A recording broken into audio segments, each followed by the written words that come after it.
So I can look past a lot of things, shows and stuff. You know, watch them to turn your brain off, just have fun. With Stranger Things 5, the more that I reflect on it, the more that I think about it, the less it makes sense and the less I am happy with the result of things. I wasn't even satisfied with the ending, to be real. I was entirely content and just not happy how things to be. And yeah, like one of the things is bylaw, but that isn't the only thing after reflecting on things. First of all, no demogorgons, no demo bats, no demo dogs in the abyss, in their home turf, in the final battle.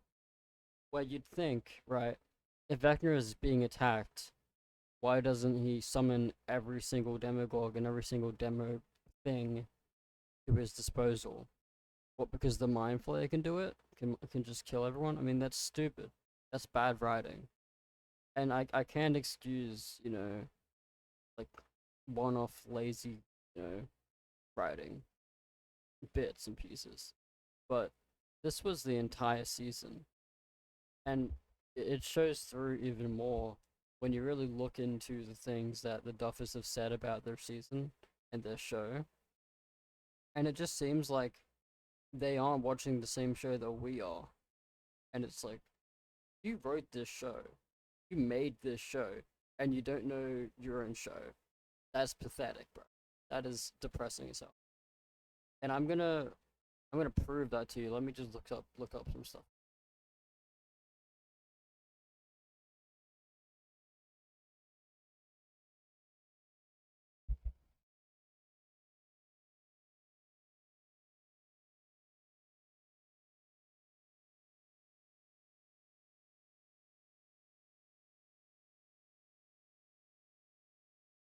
Uh,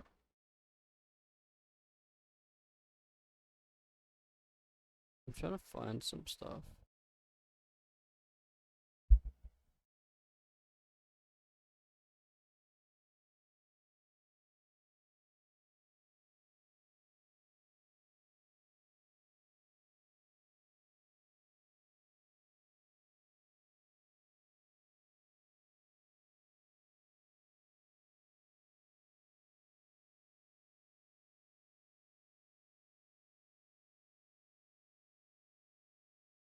Okay, this is what is annoying. I just found this.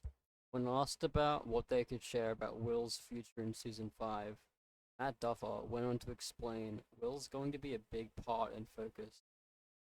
Is he? Is really all I can say of season 5. In his journey, we're starting to see his coming of age, really. We didn't, by the way. It's been challenging for a number of seasons, some of which are supernatural. Starting to see him coming to more stuff are added. It's setting up us coming full circle back to season 1. I think you'll see that with a couple of the character arcs. Not just with Will, but also with Steve's relationship with Jonathan. Things are not fully resolved. The characters have maybe made steps, like in the case of Will, but that journey isn't over yet.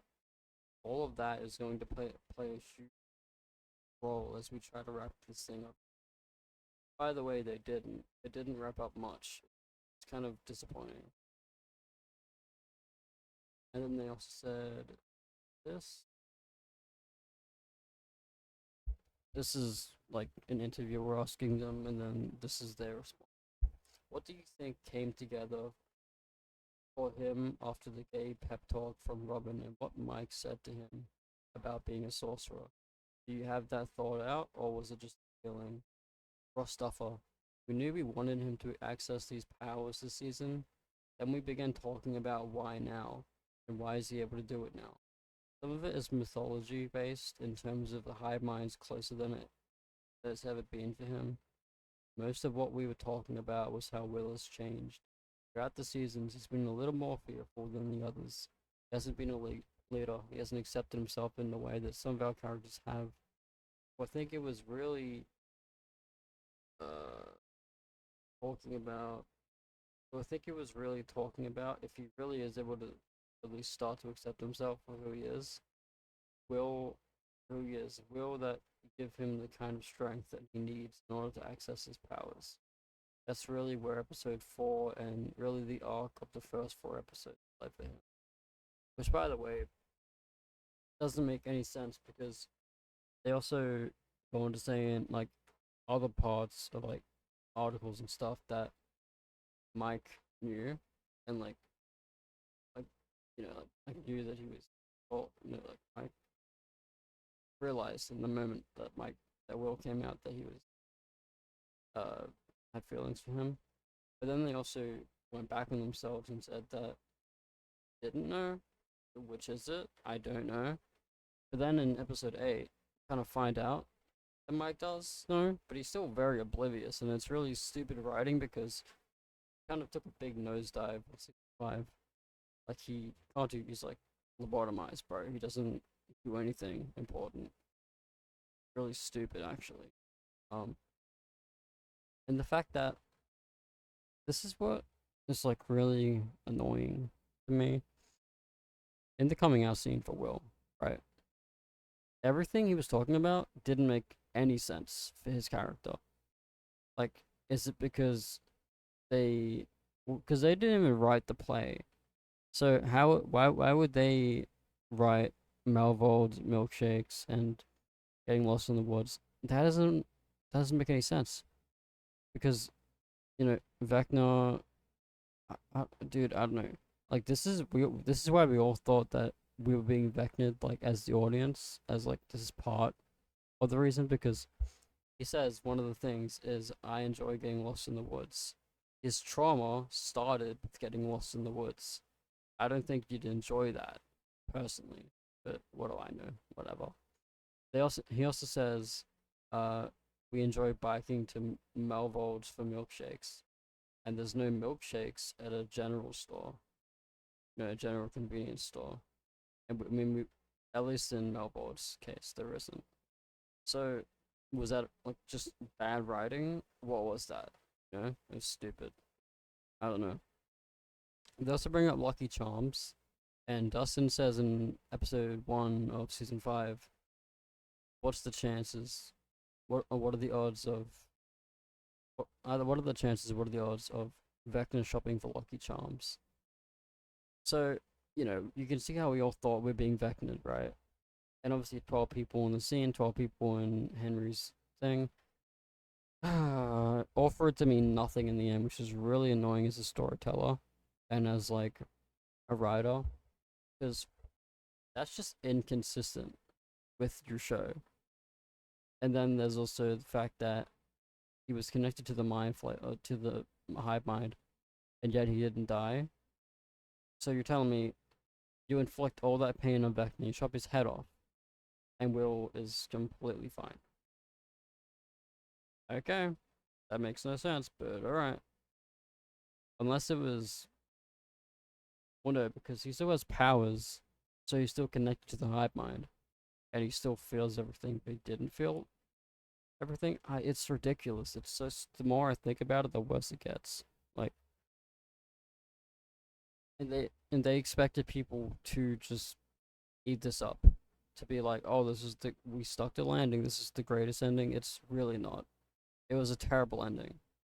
The more I think about it, the worse it gets. If I'm being real with you, like, yeah, there was some cool parts, and there were some moments that were like, okay, that's really sick. Actually, I wasn't expecting that.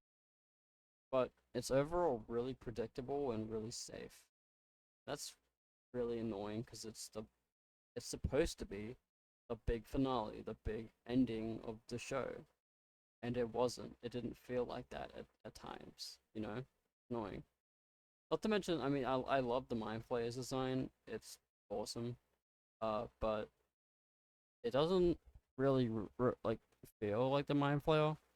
You know, it started as like a shadowy cloud, like particle entity thing, and it became a physical being. How does it happen? I don't know. And it's not because of the demos or anything, because Matt Duffer or Ross Duffer confirmed that They just didn't show up. So it isn't made of all of them at all. It's just its own thing somehow. Like that doesn't make any goddamn sense.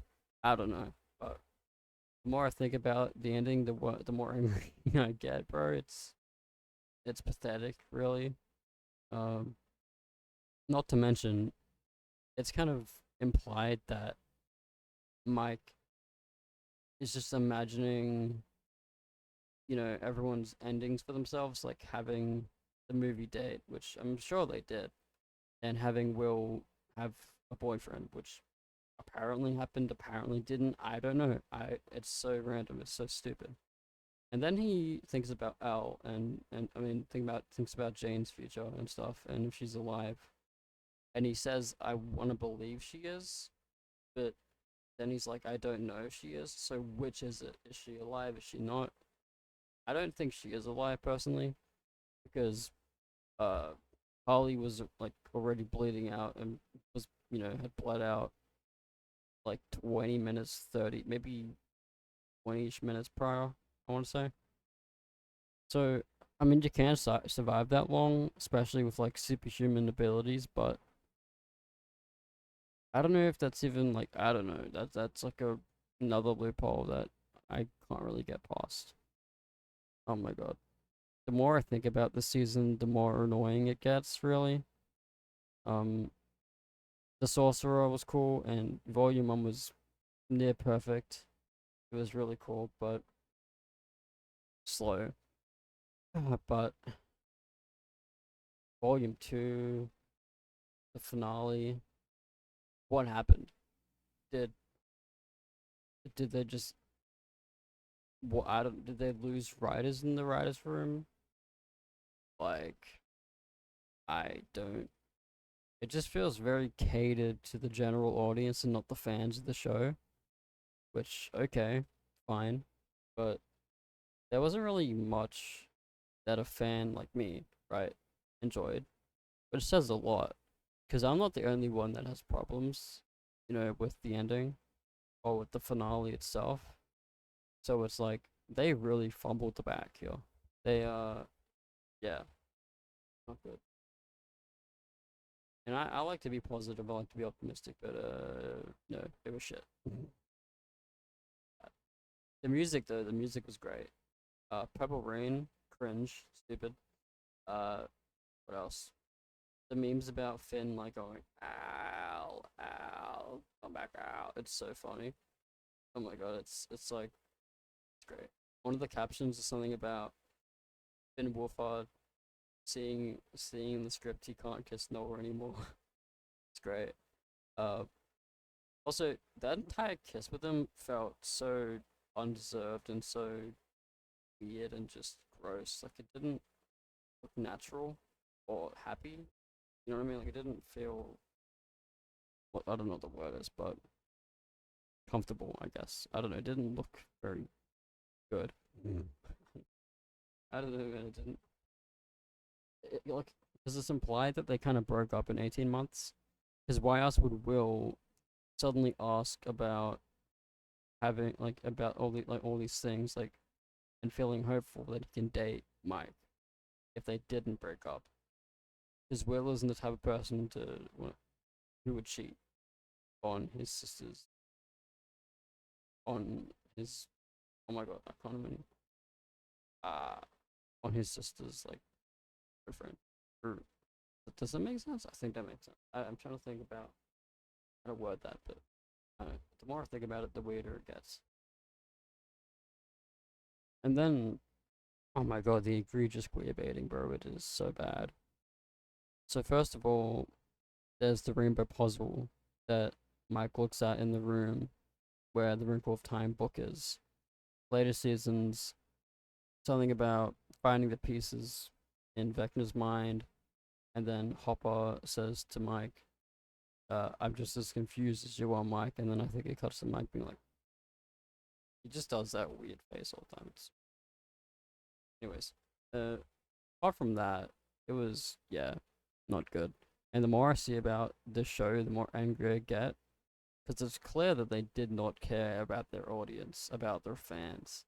They cared about the money. They cared about the general, movie going audience. They didn't care about people who have been with the show for 10 years or 3 years, whatever, which happens, but it's disappointing, really. And someone who, poured 3 years into this show, invested their time into it, uh, yeah, it is not really satisfying. Not a good ending. Um, I will say, I think I'm the only one who really enjoyed the epilogue. Like, I want more of the epilogue stuff. Just normal Hawkins goings and stuff. Maybe like shorts. I don't know, short 10-minute like episodes and stuff. I don't know. But I wouldn't want it to be the Duff brothers. I want them to never write again. They cannot write for shit. It is ridiculous. But yeah, I mean, maybe like, uh, I don't know who the ex person was, or like Ross's wife, Ross's ex-wife, but she wrote. I think she made the Fear Street trilogy, which is a lot better apparently. So yeah, but I think that's about it. I'm talking my ear off and your ear off. Sorry. I'm gonna upload this probably just like as its own video, obviously, but I'm not gonna put much thought into the thumbnail. I'm probably gonna be really silly about it, but yeah.